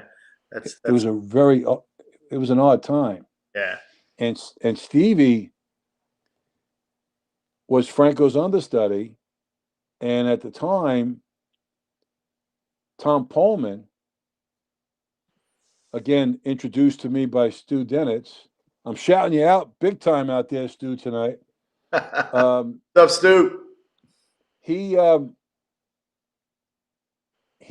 Stevie Zaccone and DJ Rich, who went on to be Riddler. They were pre-recorded. They did Planet Z. Planet Z, that's right. Yeah. And they rotated, and they got paid. The good days when mix show DJs got paid. Yeah, I mean that wasn't very rare. Yeah, super rare. So it was Stevie's Zaccone and it was Rich, and they flip flopped. They both had 2 weekends a month. Pretty intense. Yeah. And then Franco went on and started working for the labels, and he started fading out, and I was so proud of him. But you know what? He was destined because he had a great ear. He was a great programmer. He was a great mixer. He was smooth.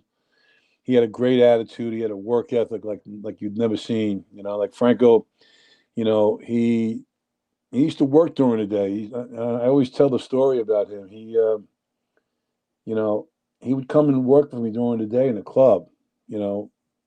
Borrow my carpet machine to go make extra money cleaning carpets. The guy worked. Yeah. So and best ones he really the best ones do. Yeah. So that was the Franco Aiello story. And early on during the Chicago days, Andrew, I didn't really have a lot of spinners. Like I would spec in Scott while he was still in New York. Once in a while I'd bring in Glenn because Glenn was always working because if they weren't doing a Saturday night dance party, let's say a Saturday night dance party was at Palladium. Oh, Palladium, yeah. All right. Franco was spinning by me. Yeah. But if I couldn't bring Glenn in because Glenn was spinning at Emerald City. Yeah. So back then, like I didn't really do many guest spots, A true resident DJ. Oh yeah. Yeah. And there's a lot to be said about that and how it and me and you talked about that on some of our phone calls, why this industry today got into the rut that it got into. And it has a lot to do with music. It has a lot to do with the way the DJs were presented and, you're stacking DJs in a room and where's the programming, I mean, that will be for another show to talk about because that. That's another 2-hour conversation, just that. Yeah. But yeah, so going back to all of the shows and stuff like that and the freestyle movement. And like I said, I said this to a couple of people because a lot of people were like, well, yeah, Chicago was freestyle. No. Freestyle, you could ask people like Dave Mendez, who was like my freaking rib. People like Ace, like Ace is the one South Main Street Google. Yeah. He has as much information as you do. You know something? Ace remembers more than I can freaking remember. How's that? He worked with me for 23 years. Yeah. He was 17 when he started working with me. He was that young? Yeah. I had no idea. Yeah. Couldn't have been 17, 18. And him with music, he's Yeah, he's my music guru. I go to him when I have any question about music. It's Ace is my first person I call.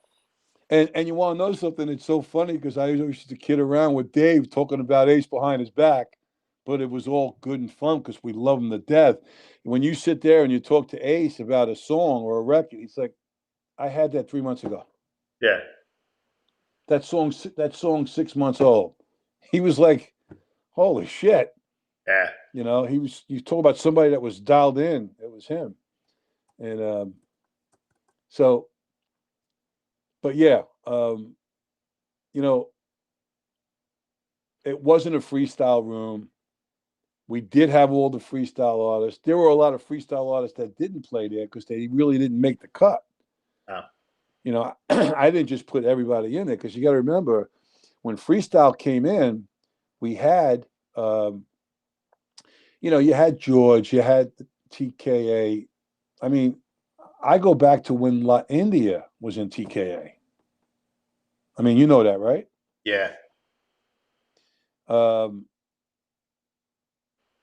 And and then you had, like I said, Sapphire, and it was expensive because I had to fly them up from Florida, Company B and Expose, and then when Sande went out on her own, and then up comes the next part of Karina and Lizette Melendez and Judy Torres and Cynthia and Coro, George Lamont, Stevie B.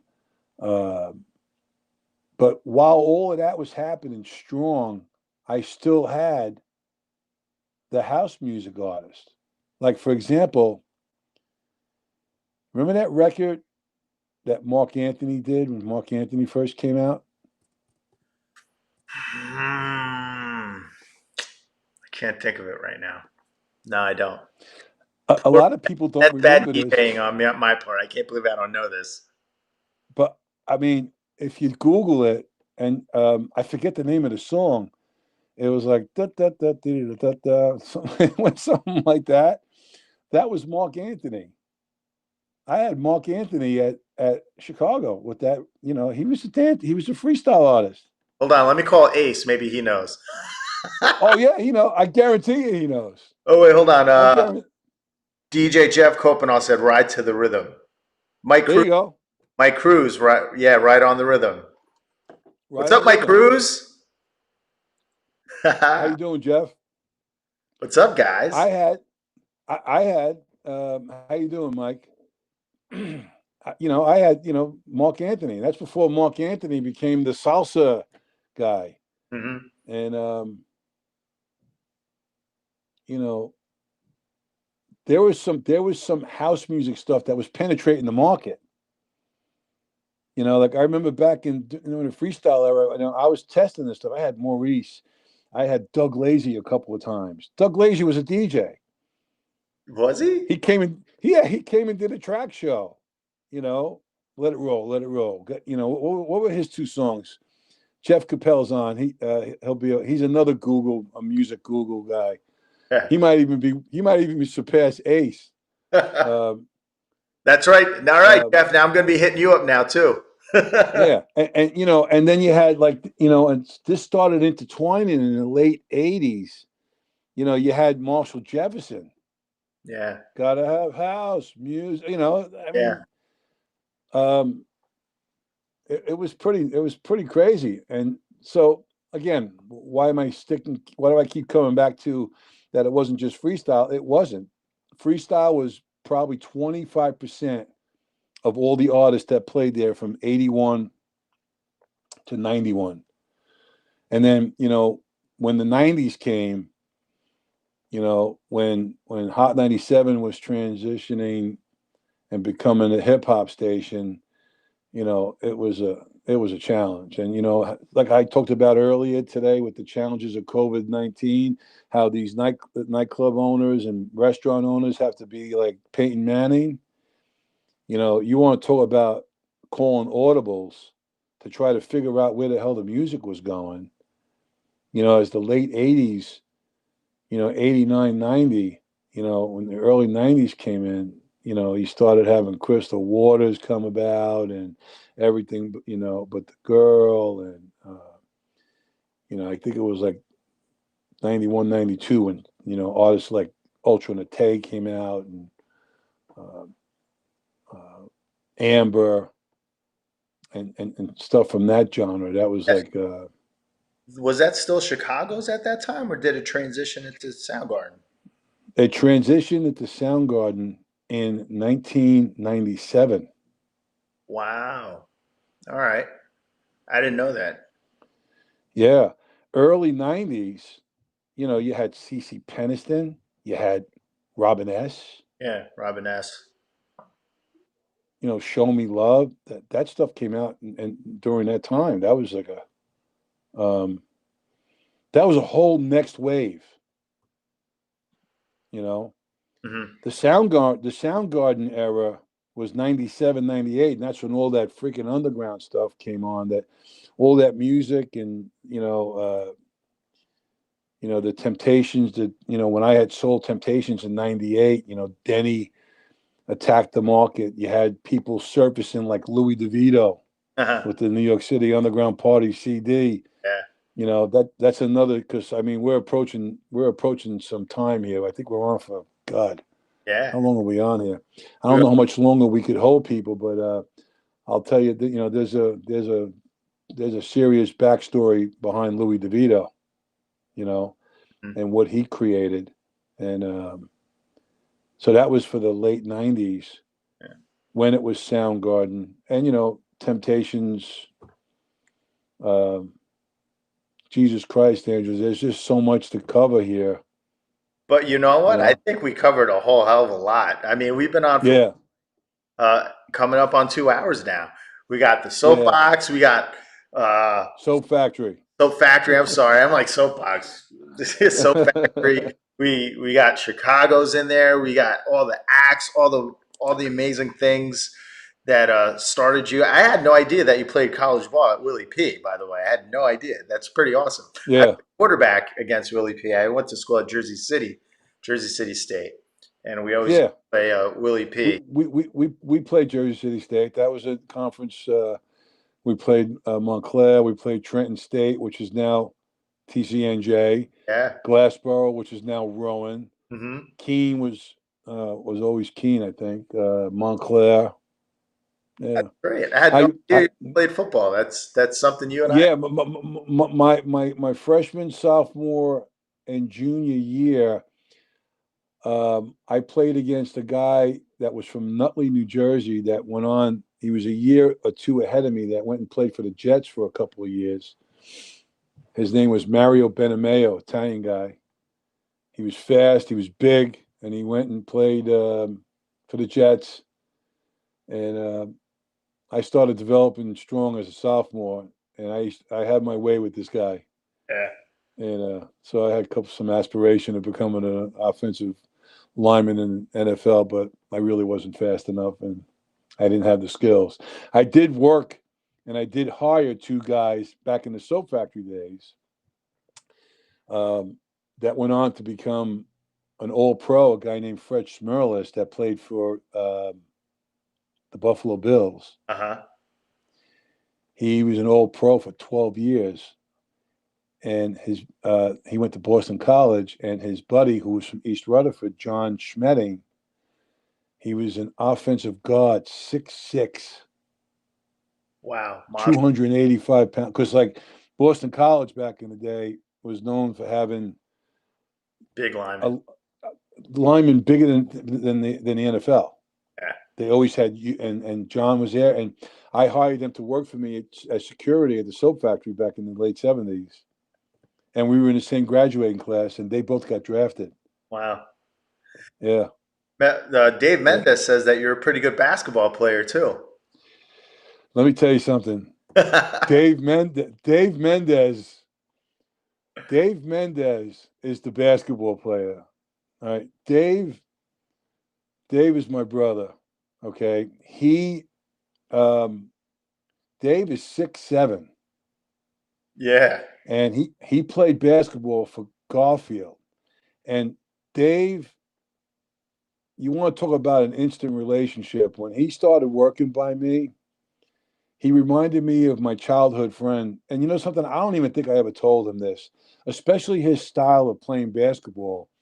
I grew up in Union City, and my childhood friend was a guy named Bob Fazio, who went on to play for St. Peter's College. He could have been a pro. He was almost, you want to talk about Larry Bird before Larry Bird? You know, in the NBA, before Larry Bird, you had Dave Cowens, who was a 6'9" center for the Boston Celtics. At the time, Bobby Fazio reminded me of Dave Cowens, and Bobby was Larry Bird to me before Larry Bird, and Dave Mendez was Bob Fazio, but younger. And and he played for Garfield because he grew up in Garfield, and great athlete. He's a father. He's got wonderful wife, Ronnie, two beautiful kids. They're now playing football. I just talked to him. He actually just texted me a couple of hours ago. He was really excited for this interview with you tonight. Nice. And but yeah, me and Dave, were up in somewhere in Emerson when I was taking care of my parents before my parents passed away. Dave would come up and visit me, and we went to the basketball court, and we played 1-on-1, and he kicked the shit out of me. I mean, and listen, I am a lot older than him, but he did kick the shit out of me. But the one time I got him, and the best out of three, it was 2-3. He kicked my ass. But we used to run full court, and and Dave was like, he was almost like Magic Johnson, where he would look at you and pass the ball this way, yeah, like do one of these things, and Breaks oh up. god. Dave worked security for me. In the late Chicago days and throughout the whole Soundgarden era. Dave worked for me for like 14, 15 years. And, when he came in, he was, he couldn't have been 18, 19 years old. And, the nightlife business was his dream. And you want to if you ever want to talk to someone who's dialed into this, he doesn't get all the accolades that I get because I'm the owner and all of that, and what I did with the radio and all this other stuff that comes along with that. But if you ever sit and have a conversation about nightlife with him, he'll blow your mind. Yeah. I love talking to him about stuff. He's so dialed into everything that we've done together, the music, the marketing, the principles, how the place functions. And he was there with me for a long time. Well, long time. You just put in the comments, he learned from the best. Well, you know what? There's a lot to be said about that. He was a champion. There's some things that I regret. I don't regret much, but I really wish I was able to have him more and more involved with me later on after like the 12 years. I just saw the business as being too volatile, Yeah. and Dave had gotten married and he had a child already, and his daughter Olivia was born, and then he met Ronnie. Ronnie worked for me at the coat check, and she was doing the admissions, and Ronnie was a complete sweetheart. And as much as I wanted to get Dave involved, because he would have championed this in a major way, I was afraid because I started seeing the business take a turn, which we'll get into in the next session. And I just didn't like where it was going. And so everything's timing, right? Timing is everything. 100%. And you want to know something? When it came to my staff, from day one, I was very protective of everybody. Mm-hmm. I had to look out for all these guys. But Dave was eager. I love talking to him. I might even call him after this is over. He's, his status is and man, we got some stories too. Yeah. Maybe we'll get him here the next time. Yeah. Combo. We got some stories. Well, because he was in the thick of the Soundgarden era. Yeah. And you got to remember, Soundgarden came about. Most places that have to change their name is for some type of tarnish, some type of something that might have went wrong. They needed to rid themselves. Yeah. It was a real big call for me to change and flip from Chicago to Soundgarden, because at the time when I made the flip in '97, I had already had close to 1,700,000,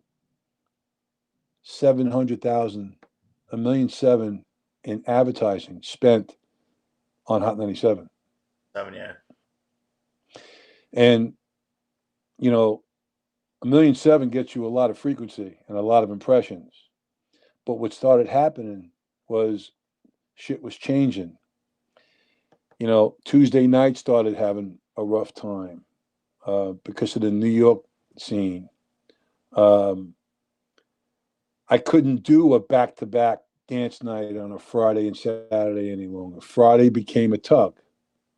So I needed to reinvent the space and look into a different direction. And I changed the name to Soundgarden with a renovation and rebranded the room. And we still maintained that dance club on Saturday night with all the artists and stuff in that era. But what I did was I made the switch to specifically turn Friday night into a live music venue. So it was branded as Center Stage Night at the Soundgarden. And that's when you started seeing bands like Dog Voices and Big Orange Cone that broke in the room, and the Benjamins and the Nerds, and a lot of bands from Philadelphia like Love Seed Mama Jump and Fuzzy Bunny Slippers and Mr. Green Jeans and this band and that. And what I did is we had a 9-year run. And all I really did was I took a piece of my history from the Soap Factory with the live bands and reintroduced myself to it and reintroduced it to the market. I used to love Friday. Like Friday nights were fun. You know what? It was a great night, and it was a different mindset. And Dave will be the first one to tell you the audience that came there, they drank, they could get rowdy, all right, but if they got out of hand with a guy like Dave, you know, they would ask Dave, okay, I effed up. Which door would you like me to leave out of? They almost like I remember my son Connor when he was little. He's the first kid in America that used to put himself in his own timeout chair. That's great. You could ask my wife. It was funny as hell. Whereas on Saturday night at Soundgarden and Saturday night on Tuesday night at Chicago, when someone got to, did something wrong, it's like, hey, you know who the hell I am? You know who my uncle is? Whole different crowd. Yeah. Completely different mentality. And it's like, so it's like, and Dave back in the day, me and Dave, we had our own language. And he's like, huge, I'm having some problems with the Scungiels at bar 2 or at bar 3. He used to make up code names. It was funny as shit, man. But, with different music comes different customers, different mentality, different mindset. The dance market is, do you know who my uncle is? Yeah. And, you better not screw with me because I'm connected, kind of thing, So like we're supposed to quake in our boots because someone's uncle or whatever. I'm like, get the fuck out of here with this stuff, Yeah. And so Dave was part of the whole thing. He's part of the music. He was into the marketing, and my little brother, great guy. But amazing. That's it, man. We're hitting on the witching hour here. Yeah. I guess that's this is a perfect segue into probably next week? You want to go back again next week? Yeah, it's up to you. All right. Well, if you want to take a break and go hit up Jason, and I can't wait to hear him. That's going to be a good one. He's a pisser. Yeah. Well, But we'll definitely get part two within the next couple of weeks for sure. But yeah, Eugene, man, this was so amazing. Thank you, thank you, thank you, thank you so much. Honestly, from the bottom of my heart, I'm learning so much. There's so many people that are on here that are commenting and I'm at a loss for words, but this was just truly amazing. It exceeded my expectations. I'm sure it exceeded many others out there, and this was a great part one, and definitely yeah. part two. Temptations, Soundgarden. Can't wait to hear about that stuff because I And was then you there got and firsthand.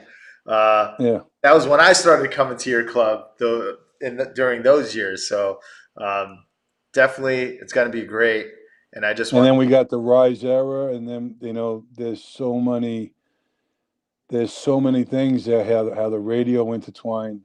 yeah, Like that's gonna when we start talking about like I didn't even scratch the surface with Hot. yeah, Um, there's a lot of backstory with Hot, but there's a lot of a lot of things that went on with New York radio in the last, like, say 15, 20 years, yeah, that we're going to get into. And I'm sorry, sometimes I what it is, man. I truly, I love what I did. I love talking to people like yourself. yeah, I love talking, I love having this connection with all the spinners. um you know a great spinner, a great mixer, understands this business a lot better than a lot of people yeah, that work in the business. When I started at the soap factory, the mindset back then is that if you were a good bartender, you were going to be the next manager. And I come to learn early on, how the hell is a guy who's got his head in an ice chest making drinks, trying to count change, even understand what's going on musically or on the floor, you know? And I've told this to many a DJ that have become managers and club owners and stuff, that you know you gotta know the music, you gotta know the culture, you gotta have that creativity, just like how and all the other spinners know how to program a room. That's how you program a business to absolutely. survive. And That's I'll go back to Dave Mendez. Like, Dave Mendez is a music guy as well, you know. And you know, as far as I'm concerned, being on the floor and listening to people and knowing what bothers them and what makes them happy and so on and so forth is so important. But you have to understand the culture, and you got to know the market. So, culture. uh, Culture is king when but it comes to all this stuff that we do in our industry.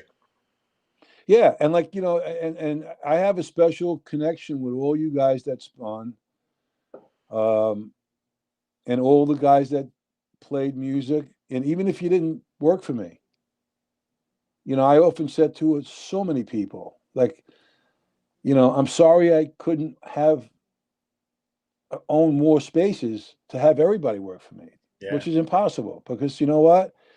Um, as much as I love what I did over the years, two places was enough. yeah, No one's that good. I'm sorry. I know I'm not. I know I wasn't hmm enough to handle. I used to drive. I used to be able to drive down the Parkway with my eyes closed, back and forth to Temptations. I did that for 18 years. yeah, So, but yeah, I have a special connection with everybody in the community that spins, and guys out in Long Island. Guys like Theo, guys like Tim, and Jason. DJ Surge out in Westchester. You know, yeah, guys from Brooklyn, Dom Capello. Louis DeVito. I mean, wait till I tell you the story about this guy. yeah. You know, I think he's you and I saying, may just have to have a weekly thing where we'll get well, through the history of the Soundgarden, Temptations, Rise, and then we got to get into everything else. We might have to do a weekly thing, brother, because there's just so much. Or yeah, as you know what, as long as we're not boring people, because I really, because I've talked to certain people about doing a book and stuff like that. I would love to find a person that might want to do a documentary and kind of edit this all in. Mhm.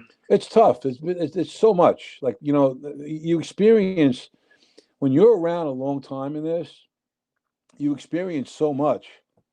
Yeah, And I know I'm kind of like, even now I think we kept everything kind of organized. I don't want to go back and forth with, back to the soap factory, back to that. But you want to know something? You got to go back, because I look back at things that happened back in the '70s and how it molded me for the '80s yeah, and the '90s. Like with Soundgarden, with Center Stage Night. I used to sit there and I would meet all these bands, and I would tell them that I booked Twisted Sister and Rat Race Choir and Zebra and Jesse Bolt and White Tiger. And I sat there and I would talk to the guys from the Nerds and Big Orange Cone and Fuzzy Bunny Slippers and give them my experience. And they were like, holy shit. Like, even that, I had that connection with them, like I do with all the music people. yeah, So, the music connection, whether it be a DJ or a live band, I always had that open dialogue with everybody. And I shared my experience. That's all. yeah. And here I am with you, chilling with Mendez. Yeah. Wow, man, this was definitely one for the record books for me. Oh, Was fantastic. I I really hope I wasn't all over the place. So, Nah, it's not all over the place, man. Everybody's in the comments right now. They loved it. It was amazing, and honestly, Eugene, can't wait to do it again with you. And it's got to be all right, bud. you. Yes. Thank you so very much, man. Have a great weekend. You too. You're the All man. right. All right, buddy. God bless you. Hey guys, thank you so much for tuning in tonight. I hope you enjoyed all the wonderful stories, the wonderful history, and everything in between. We're definitely going to be back for part two very, very soon. Guys, everyone who checked in, Mike LaPlaca, Dave Mendez, Mondo, DJ Jeff Copal, Reina, DJ Ace, Glenn Frisha. Oh man, so many people were on here. James Martin, uh, DJ Freeze Rodriguez. So many of you guys. Thank you so much for tuning in tonight. Honestly, from the bottom of my heart, really, really appreciate it. Also, if you guys are free tomorrow night, I'm DJing my birthday party at Batagra. So hopefully you guys can make it. It's Scorpio season. So big shout out to everybody who is celebrating a birthday as well. Let's celebrate tomorrow night. I'll be behind the deck spinning all my favorite vocals and classics from the past. So hopefully we could all have a little karaoke night while you guys eat dinner tomorrow night at Patagra. So thank you, thank you, thank you, thank you. Have an amazing evening, and we'll see you soon. Peace out, y'all.